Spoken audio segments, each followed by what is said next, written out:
आज का हमारा टॉपिक है हुआवे। तो दोस्तों, हुआवे की शुरुआत 1987 में एक छोटे से शहर शेंजन चाइना में हुई, रिंग जिंगफी के हाथों। वो एक former People's Liberation Army officer था। उसने कंपनी शुरू की टेलीफोन एक्सचेंज इक्विपमेंट्स बेचने के लिए। स्टार्टिंग में वो चाइना के गांव और छोटे शहरों में लैंडलाइन फोन्स के लिए पार्ट्स बेचता था।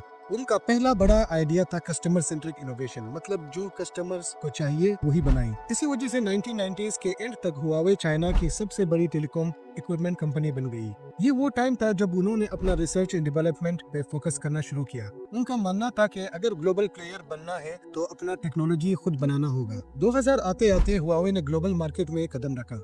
यूरोप, अफ्रीका और एशिया में उनकी 3G और 4G नेटवर्क टावर्स लग रहे थे। दुनिया को लगा एक नया सस्ता और अच्छा ऑप्शन मिल गया। हुआवे का इक्विपमेंट चीपर था और टेक्नोलॉजी भी कम्पिटिटिव थी। लेकिन यही से सवाल उठना शुरू हुआ, कैन वी ट्रस्ट हुआवे?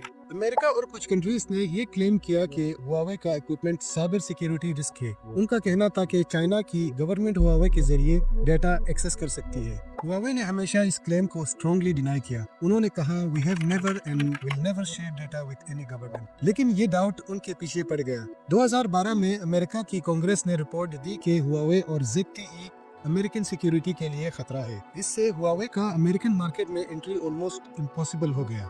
2019 में ये वो साल है जहां ड्रामा पीक पर पहुंच गया। अमेरिका की ट्रंप एडमिनिस्ट्रेशन ने हुआवे पर एंटिटी लिस्ट का हथौड़ा गिरा दिया। मतलब कोई भी अमेरिकन कंपनी जैसे गूगल, क्वालकॉम, इंटेल और माइक्रोसॉफ्ट को मना कर दिया गया कि वो हुआवे को अपना सर्विस प्रोवाइड ना करे। ये एक डेडली ब्लो था। सोचिए, नो मोर गूगल एंड्रॉइड, मतलब no YouTube, no Gmail, no Google Maps on new Huawei phones. No more chips, मतलब नए स्मार्टफोन बनाने का टेक्नोलॉजी बंद। दुनिया ने सोचा अब हुआवे का टाइम खत्म। उनका स्मार्टफोन बिजनेस तेजी से गिरने लगा। ग्लोबल मार्केट शेयर 20% से गिरकर 2% में आ गया और ये उनका सबसे डार्क और बुरा वक्त था।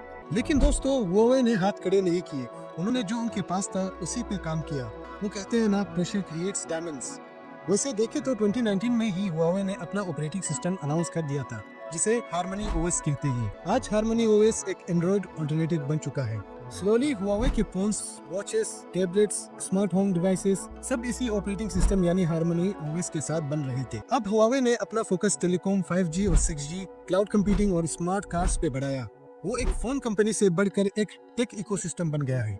और आज 2025 में हुआवे जिंदा है और लड़ रहा है। आपका क्या कहना है?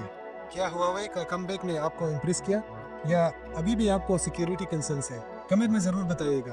अगर आपको ये डिटेल एनालिसिस पसंद आया तो वीडियो को लाइक करें, चैनल को सब्सक्राइब करें और बेल आइकन को प्रेस करें। हमें आपके सपोर्ट की जरूरत है। तो अगले वीडियो तक के लिए मुझे दीजिए इजाजत। अस्सलाम वालेकुम।